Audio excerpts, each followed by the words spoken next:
الحمدللہ رب العالمین والصلاة والسلام علی سید الانبیاء والمرسلین قال اللہ تعالی وتبارک فی القرآن المجید والفرقان الحمید وقضى ربک الا تعبدوا الا ایاہ وبالوالدین احسانا صدق اللہ العظیم اللہم صلی علی سیدنا و مولانا محمد وعلی آل سیدنا و مولانا محمد مبارک وسلم۔ حمد و صلات کے بعد عزتوں کی مسند پر جلوہ فراز عالی مرتبت ذی وقار محترم محتشم اساتذہ کرام اور واجب الاحترام ذوی الاحتشام برادران اسلام، السلام علیکم ورحمۃ اللہ وبرکاتہ۔ بتوفیق باری تعالیٰ مجھے اور آپ کو درس قرآن مجید کی سعادت حاصل ہے۔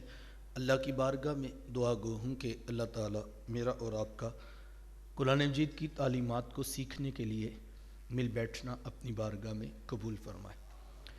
میں مختصر وقت میں صرف 3 باتیں آپ کے گوش گزار کر کے اپنی بات مکمل کر لوں گا اور ان یہ 3 باتیں بھی 20 سے 25 منٹ میں کنکلوڈ کروں گا اور لمحہ لمحہ آپ کی توجہ مجھے درکار ہوگی۔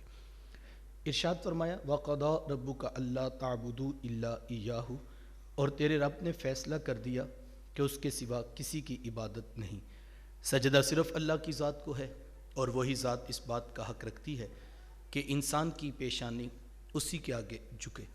وَبِالْوَالِدَيْنِ إِحْسَانًا، اور والدین کے ساتھ حسن سلوک کرنا۔ حقوق والدین کی اہمیت کا اندازہ قرآن مجید کے ان لفظوں سے آپ لگا سکتے ہیں کہ اللہ تعالیٰ نے اپنی عبادت کے فوراً بعد متصل جس بات کا تقاضا کیا وہ والدین کے ساتھ حسن سلوک ہے۔ اس پر علماء نے باقاعدہ گفتگو کی ہے اور کہا کہ انسان کے وجود کے 2 سبب ہیں، ایک سبب حقیقی ہے اور ایک سبب ظاہری۔ سبب حقیقی ذات باری تعالیٰ ہے اور سبب ظاہری والدین ہیں۔ تو پہلے جز میں سبب حقیقی کے حق کو بیان کیا تو دوسرے جز میں سبب ظاہری کی طرف توجہ دلائی گئی۔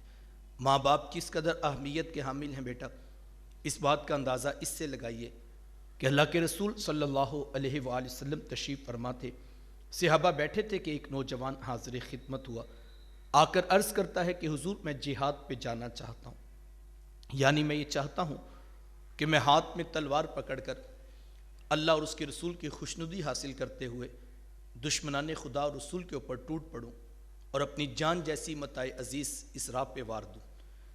اتنا بڑا درجہ ہے کہ حضور علیہ السلام نے فرمایا کہ شہید کے خون کا قطرہ زمین پہ بعد میں گرتا ہے، اس کے گناہ معاف کر دیے جاتے ہیں۔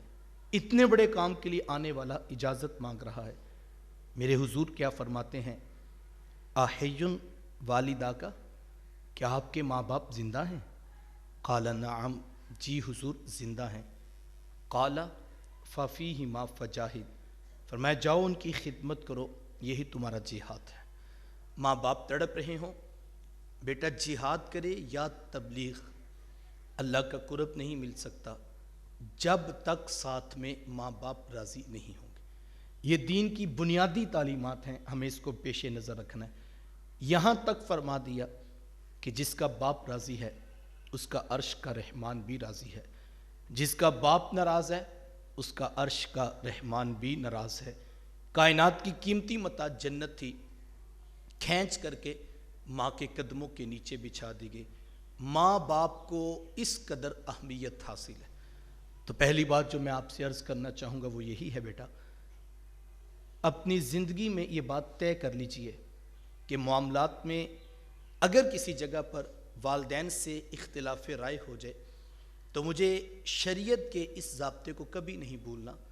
قرآن مجید نے باقاعدہ اس کو انٹرٹین کیا اور اس مضمون کو بیان کیا کہ اگر ماں باپ بڑھاپے کو پہنچ جائیں، وہ دونوں یا ان میں سے ایک، ظاہری بات ہے جب ماں باپ بوڑھے ہو جاتے ہیں اصل امتحان اس وقت شروع ہوتا ہے۔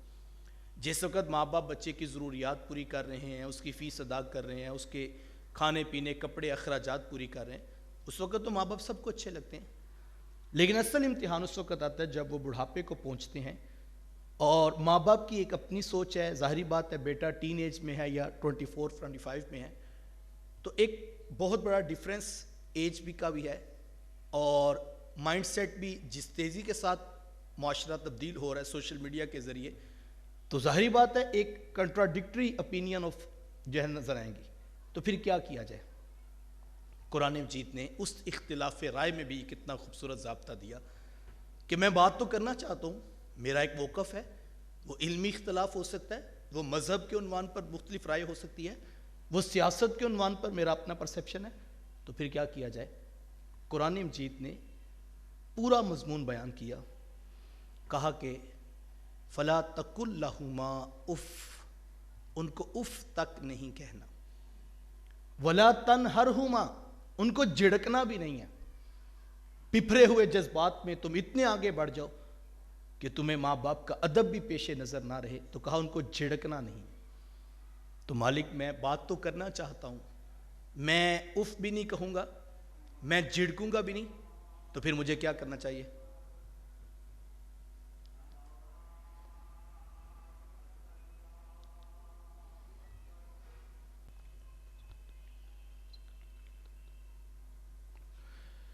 تو بات کر رہا تھا کہ ڈیفرنس آف اپینینز جب آ جائیں تو بات تو کرنا ہے، آپ کا اپنا ایک موقف ہے، آپ پریزنٹ کر دیجئے، اس میں کوئی حرج والی بات نہیں، لیکن کچھ لیمیٹیشنز ڈیفائن کر دی قرآن نے. کہا اف نہ کہنا، ان کو جھڑکنا نہیں ہے، تو پھر بات کیسے کرنی ہے؟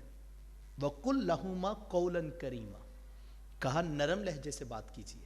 یعنی قرآن یہ ہمیں سکھا رہا ہے.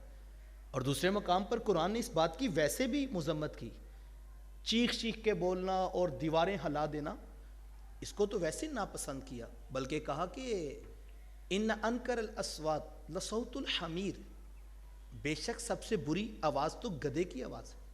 تو ہمیں آوازوں کو ویسے بھی پست رکھنے کا حکم دیا.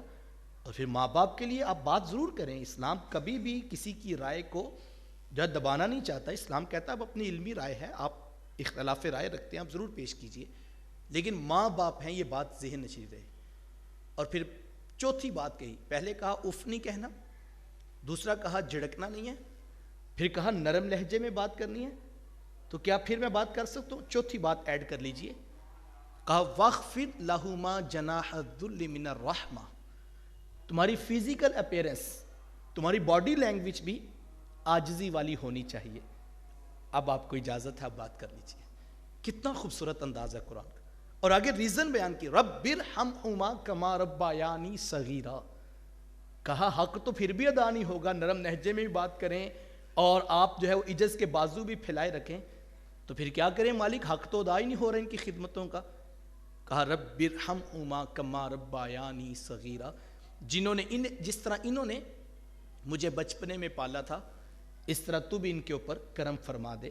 چونکہ یہ ایک ریلیشن اس طرح کا ہے کہ بچہ جب پیدا ہوتا ہے تو گندگی کے اندر لتھڑا ہوتا ہے، اس کی زبان تو ہوتی ہے لیکن لفظوں سے آشنا نہیں ہے. ذرا پیچھے پلٹ کر دیکھیں نا ہم اپنا ماضی، کہ سر میں دماغ ہے لیکن سوچنے کی صلاحیت نہیں، آنکھیں دیکھتی ہیں لیکن فرق نہیں کر پاتی، کان سنتے ہیں لیکن لفظوں سے آشنا نہیں ہے، زبان بولنے کا طریقہ نہیں جانتی، اور معدہ ایسا ہے کہ کوئی سخت چیز اس کو ہضم بھی نہیں ہو سکتی. تو ماں باپ نے کس طرح بچپنے میں چلنا، لکھنا، پڑھنا، بولنا، اٹھنا، بیٹھنا اتنے کرم کیے.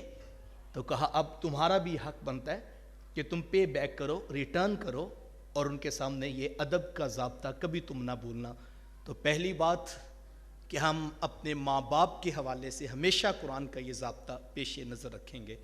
دوسری بات، ماں باپ کے ساتھ ساتھ ظاہری بات ہے ماں باپ نے تو جنم دیا بیٹے کو، لیکن اس کی تعلیم و تربیہ، اس کے لیے اس کو اساتذہ میسر آتے ہیں جو انسان کو واقعی علم و ہنر کی دنیا میں ایک بڑی صلاحیت کے ساتھ نوازتے ہیں. تو جس طرح ماں باپ کا احترام ہے، اسی طرح اساتذہ کا احترام بھی ہمارا اسلام ہمیں سکھاتا ہے. اور ادھر بھی میں وہی بات کروں گا، ادب کبھی نہیں بھولنا چاہیے. اللہ کے رسول صلی اللہ علیہ وآلہ وسلم نے تو واضح فرمایا، جو اپنے بڑوں کا ادب نہیں کرتا، چھوٹوں پہ شفقت نہیں کرتا، فرمایا وہ ہمارے ساتھ نہیں. رسول اللہ صلی اللہ علیہ وآلہ وسلم تو یہاں تک فرماتے ہیں جس نے سفید بالوں والے کا حیا کیا گویا اس نے اپنے رب کا احترام کیا. تو ہمیں یہاں تک سکھایا گیا. حضور علیہ السلام تشریف فرماتے, صحابہ بیٹھے تھے, تو آقا کریم علیہ السلام نے سوال پوچھا, صحابہ وہ کون سا درخت ہے جس کی مثال مومن کی سی ہے؟ تو صحابہ فرماتے ہیں ہم جنگل کی جڑی بوٹیوں کی طرف دیکھنے لگے کہ وہ کون سا درخت ہے. تو کسی کے ذہن میں سوال کا جواب نہ آیا, تو حضور علیہ السلام نے خود ہی وقفہ سکوت توڑا اور حضور میں صحابہ وہ درخت تو کھجور کا درخت ہے. مجلس برخاست ہو گئی, لوگ اٹھ کے اپنے گھروں کو چلے گئے. گھر میں حضرت عبداللہ ابن عمر رضی اللہ تعالیٰ عنہ اپنے والد جناب عمر رضی اللہ تعالیٰ عنہ سے پوچھتے ہیں کہ ابا جی آج صبح مجلس لگی تھی نا, حضور علیہ السلام تشریف فرماتے؟ تو کہا ہاں ہاں بیٹا حضور تشریف فرماتے. تو کہا پھر حضور علیہ السلام نے ایک سوال بھی پوچھا تھا؟ کہا ہاں حضور نے پوچھا تھا. کہا اس کا جواب؟ کہا اس وقت تو کسی کے ذہن میں جواب نہیں آیا. تو ابن عمر رضی اللہ تعالیٰ عنہ عرض کرتے ہیں کہ ابا جی اللہ کی قسم مجھے اس کا جواب آتا تھا. تو کہا بیٹا آپ نے پھر بتایا کیوں نہیں؟ اگر آپ بتاتے تو مجھے بھی خوشی ہوتی کہ عمر کے بیٹے نے جواب سوال کا دیا ہے. تو سنیے ابن عمر رضی اللہ تعالیٰ عنہ کیا عرض کرتے ہیں. وہ کہتے کہ ابا جی میں صرف اس لیے چپ رہا کہ جب میں نے دیکھا کہ مجلس میں ابو بکر و عمر جیسے بڑے لوگ خاموش بیٹھے ہیں. ابن عمر آپ کو بھی خاموش رہنا چاہیے. بڑوں کا ادب تھا کہ میں خاموش رہا. یہ اسلام کا خوبصورت مزاج ہے. میں چونکہ P H D biochemistry تک کالج یونیورسٹی کی راہوں سے گزرا ہوں, تو ہم بھی یہیں سے ایف ایس سی کر کے آگے بڑھے ہیں. تو اس دور میں ہمارے ہاں ٹرینڈ تھا کہ بہت سارے اسٹوڈنٹس جو ہے وہ میٹرک کی چھٹیوں کے بعد ہی جو ہے وہ کورس پڑھ لیتے تھے ایف ایس سی کا, اور جس دن سیشن شروع ہوتا تھا اگست یا سپٹمبر میں, تو اس وقت بہت سارے اسٹوڈنٹس پہلے سے پڑھ چکے ہوتے تھے سلیبس اور وہ ریوائز کر رہے ہوتے تھے. تو ہمیں ایک ہیبٹ دیکھنے کو اس وقت ملی کہ جو بچہ گھر سے یا اکیڈمی سے یا ٹیوشن سینٹر سے پڑھ آیا ہے سلیبس, وہ سمجھتا ہے کہ یہاں تو مجھے توجہ دینے کی ضرورت ہی نہیں, مجھے تو سب کچھ آتا ہے. اور پھر یا بعض اوقات ایسے سوال اٹھانا کہ پتہ لگے کہ ہمیں پڑھانے والے سے زیادہ آتا ہے. یہ تو کوئی دانائی اور حکمت کی بات نہیں ہے, یہ تو ادب کے انداز نہیں ہے. ہمیں تو اسلام یہ نہیں سکھاتا. میں یہ سمجھتا ہوں ان 2 سالوں میں جو آپ کو ایف ایس سی کے پری انجینئرنگ یا پری میڈیکل کے ملے ہیں, آپ اور میں بہت کچھ نہ سیکھ سکیں, بہت زیادہ نمبر ہمارے شاید نہ آ سکے, لیکن میں سمجھتا ہوں اگر ان کرسیوں پہ بیٹھ کے ہم اپنا موقف علمی دلائل میں پیش کر سکیں اور یہاں سے ملنے والے جواب پر اگر اعتراض کاؤنٹر کوسچننگ کرنی پڑ جائے, تو ہمیں کم از کم یہ طریقہ سیکھ لینا چاہیے. علم انسان کے اندر برداشت پیدا کرتا ہے. جو برتن جتنا بھرا ہوتا ہے وہ اتنا پرسکون ہوتا ہے, اور جس میں کچھ نہیں ہوتا اس کی کھڑکنے کی آواز آتی رہتی ہے. کاش کہ میں اور آپ اس طریقے کو سیکھ لیں. آج میرا پورا معاشرہ عدم برداشت کا شکار ہے. آج مذہب ہو یا سیاست, ہم اپنی رائے اس طرح سے بیان کرتے ہیں کہ دوسرے کو رسوا کر دیتے ہیں, رشتے ٹوٹ رہے ہیں, خاندان پامال ہو رہے ہیں, اور معاشرے کا سکون برباد ہو رہا ہے. عدم برداشت کبھی بھی نہیں آنی چاہیے. برداشت کے ساتھ ہمیں آگے بڑھنا ہے. اور میں یہ ایک آپ کو ٹیسٹ کی دعوت دوں گا, اپنا خود اینالائز خود کو کیجئے, انالیسس کیجئے کیا میں عدم برداشت کا شکار تو نہیں ہو گیا. یعنی ایک سائیکولوجیکل ڈس آرڈر ہے یہ کہ اگر آپ کسی کی بات بھی برداشت نہیں کرتے, چلو ماں باپ یا پیرنٹس, اساتذہ, یہ تو ہو سکتا ہے کبھی وہ نصیحت کر رہے ہیں, لہجہ تلخ تھا ان کا, تو ہمیں برداشت نہ ہو سکی. ہم تو بعض اوقات دیکھتے ہیں کہ دوستوں کی بات بھی برداشت نہیں کر پا رہے ہوتے. تو اگر آپ دوست کی بات بھی برداشت نہیں کر پا رہے تو اٹ مینس کہ پرابلم انٹرنلی بن چکا ہے. اس پہ تھوڑا سا رک جانا چاہیے. ویسے دوستی پر میں ایک بات کہوں, ہمارے ایک بزرگ تھے وفات پا گئے, اللہ ان کی بخشش فرمائے. تو ہم نے ان سے پوچھا, سفید بال تھے ان کے, تو ہم نے ان سے پوچھا کہ دوست کی پہچان کیسے ہوتی ہے. آپ کی بھی ایج ایسی ہے کہ بندہ سوچتا ہے یار مجھے اچھے دوست مل جائیں. تو ہم پوچھتے ان سے کہ آپ یہ بتائیں کہ دوست کی پہچان کیسے ہوتی ہے. تو وہ کہتے ہیں یہ تو کوئی بات نہیں, یہ تو آرام سے پتہ چل جاتا ہے. تو ہم نے کہا وہ کیسے, ہمیں تو نہیں پتہ لگتا. تو وہ کہتے ہیں آپ مثال کے طور پہ گاڑی پہ نکلیں, یہاں سے چلیں, لیٹس سپوز کہ ہم رحیم یار خان جا رہے ہیں, تو 4 دوست ساتھ بیٹھ کے, آپ نے فیول ڈلوانا تھا تو آپ نے کہا یار چلو پانی بھی لے لیتے ہیں. پوچھا کون سی کولڈ ڈرنک پئیں گے, آپ کون سی بوتل پئیں گے؟ 2-3 نے کہا یار جو سی مرضی لے لیں. تو آپ نے کتنی جناب جو سی مرضی لے لیں؟ تو آپ نے کہا 4 کوک دے دیں. تو وہ مسکرا کے کہتے تھے, پیچھے سے ایک آواز ہے یار میری مرنڈا کر لو. تو کہتے کہ یہ جو مرنڈا والا ہے یہ آپ کے ساتھ نہیں چل سکتا. تو ہم کہتے تھے یہ کیا بات ہوئی, یہ تو چھوٹی سی بات ہے, بوتل تو اپنی مرضی کی پینی چاہیے. تو بزرگ بڑی خوبصورت بات فرماتے تھے, وہ کہتے تھے کہ جو بندہ آپ کی مرضی کا پانی کا گلاس نہیں اٹھا سکتا نیچے, وہ کل کو آپ کے ساتھ کھڑا کیسے ہوگا؟ تو دوسرے لفظوں میں کہوں گا, جو بندہ آپ کی کوئی بات ہی برداشت نہیں کر سکتا. واصف صاحب نے کہا تھا کہ لوگ بحث نہیں چھوڑتے, دوست چھوڑ دیتے ہیں. تو اگر ہم اتنے عدم برداشت کے شکار ہو چکے ہیں کہ ہم دوست کی بات بھی نہیں سن سکتے, تو پھر یہ گلہ نہیں کہ مجھے استادوں کی بات پہ غصہ آیا یا مجھے والدین کی بات پہ غصہ آیا. یہ برداشت اگر ختم ہو رہی ہے تو یہ سائیکلوجیکل ڈس آرڈر ہے. جیسے جیسے عمر بڑھتی جائے گی یہ پریشانی بڑھتی جائے گی. خود کو برداشت کرنے کا مزاج پہ. اچھا یہاں ایک اور بات کہوں, برداشت ہوتی کیا ہے, اس کو بھی سیکھنے کی ضرورت ہے. ہمارے ایک دوست ہے تو وہ غصہ بڑا کرتے. تو مجھے کسی دوست نے کہا کہ آپ جب جاتے ہیں, اب آپ نے ان کی طرف نہیں دیکھنا جو غصہ زیادہ کرتے ہیں, آپ نے میری طرف دیکھنا ہے. تو آپ چونکہ ایک دوسرے کی طرف دیکھ رہے ہیں نا, تو بس بات سمجھ لیجئے. تو وہ مجھے کسی نے کہا یہ آپ کے ساتھ درس قرآن پہ جاتے ہیں تو آپ ان کو ذرا گائیڈ کیجئے گا, اتنا غصہ نہ کیا کریں, بعض اوقات فیملی پرابلم بن جاتا ہے, دوست صاحب آپ ناراض ہو جاتے ہیں ان کا. اور میں کہوں میں آپ کے پھول برداشت کر رہا ہوں, تو یہ تو اور پرابلم ہے.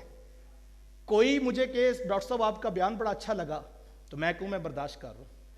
تو اس کا مطلب ہے کہ یہ برداشت کیا ہوگا, کوئی میرے پہ اعتراض کرے گا نا, کوئی مختلف اوپینین آئے گی, میرے مزاج سے ہٹ کے بات ہوگی نا, کوئی کانٹے پیش کرے تو میں کہوں گا یار یہ برداشت کرنا پڑ گیا.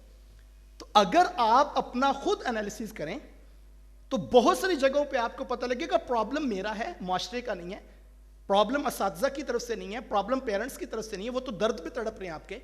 تو ہم خود عدم برداشت کا شکار ہو جاتے ہیں. تو یہ خوبی اپنے اندر پیدا کرنی ہے بیٹا. اس وقت بہت بڑی جو ہے وہ معاشی بحران میں پاکستان کی کنڈیشن ہے, اور اس وقت ملک جن حالات سے گزر ہے, تو مجھے اور آپ کو ان حالات کے اندر سروائیول کے لیے یہ خوبی اپنے اندر پیدا کرنی ہے کہ مذہب کا عنوان ہو, سیاست کا ایشو ہو یا کلچرل ویلیوز ہوں, ہم کبھی بھی اس قدر عدم برداشت کا شکار نہ ہو جائیں کہ ہم کسی کی بات سننے کے لیے بھی آمادہ نہ ہوں.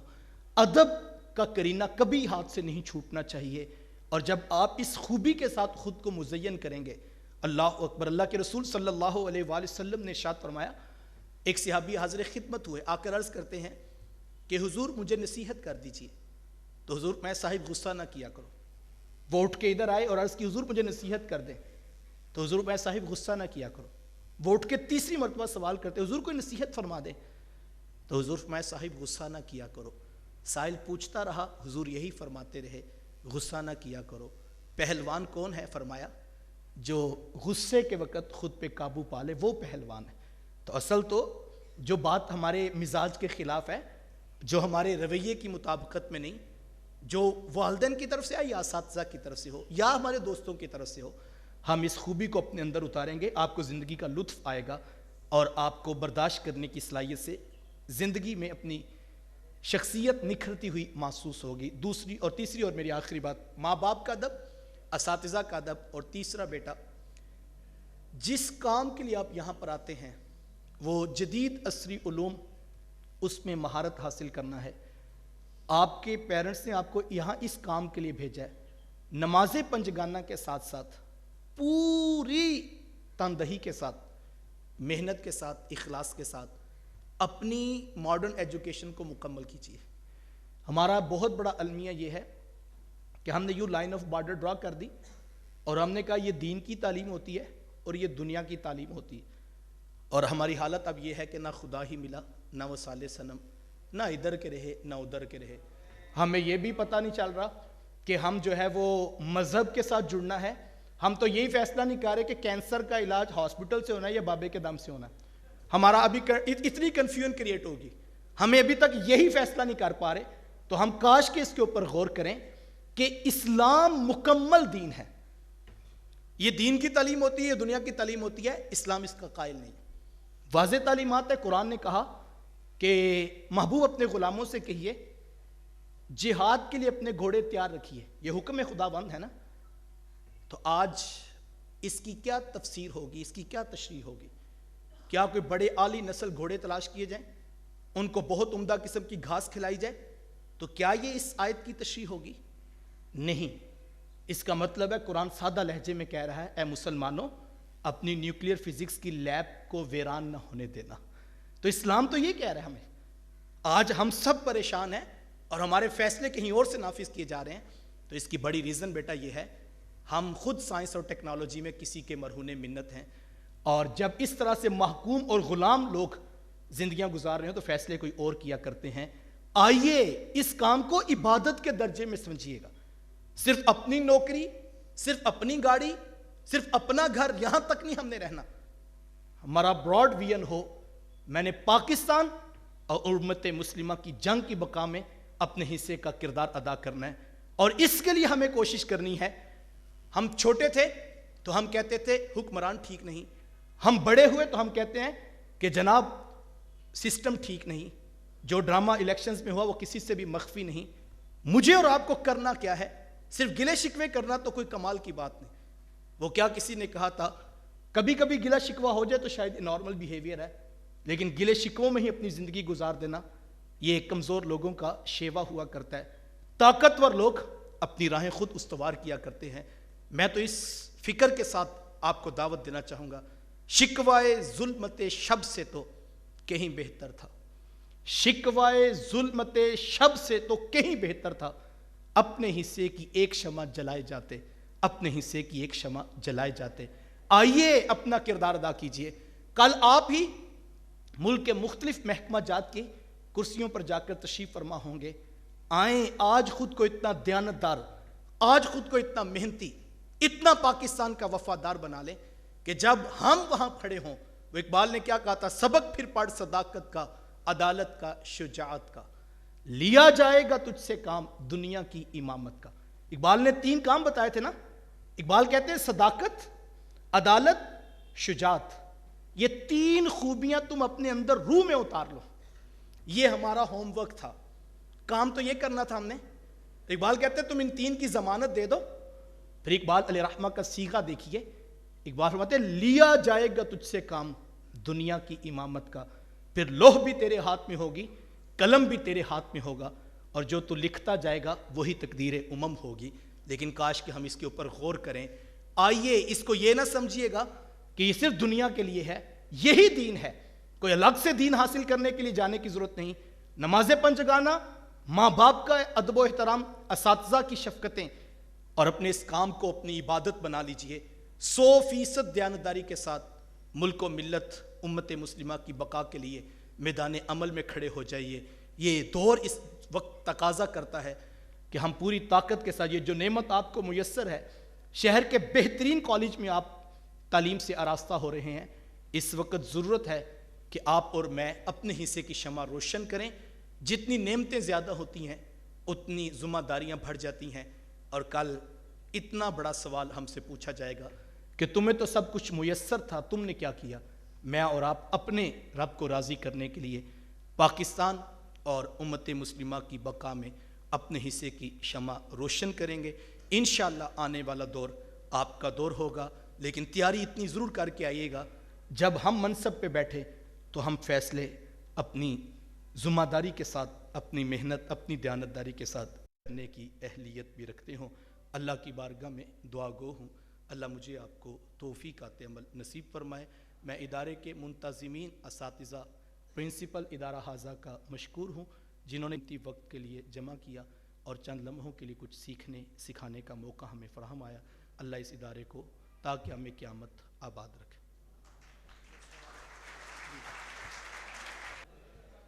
السلام علیکم. میرا نام علی حسن ہے، میں کلاس 2 سے ہوں، سیکنڈ ایئر. میرا سوال آپ سے یہ تھا، میں نا آپ کی رائے جاننا چاہتا ہوں. ابھی کچھ دن پہلے سردیوں میں جب 3:30 بجے میں چھٹی ہو رہی تھی کالج سے، ادارہ ایسے ایونٹ تو کراتا ہے جو بہت اچھا ہے، کروانے بھی چاہیے انہیں، پر جب 3:30 بجے چھٹی ہمیں ہو رہی تھی تو تب ادارے کو نہیں چاہیے تھا کہ 10 سے 20 منٹ ہمارے لیے نماز کے لیے مختص کر دے؟ تب تو ادارے نے نہیں کیے. جو کہ بہت اچھی بات ہے, کرنے چاہیے تھے. آپ کی بڑی مہربانی ہوگی اگر آپ ادارے سے ریکویسٹ کریں کہ 10 سے 20 منٹ سے کچھ بھی نہیں ہوتا, آپ اگر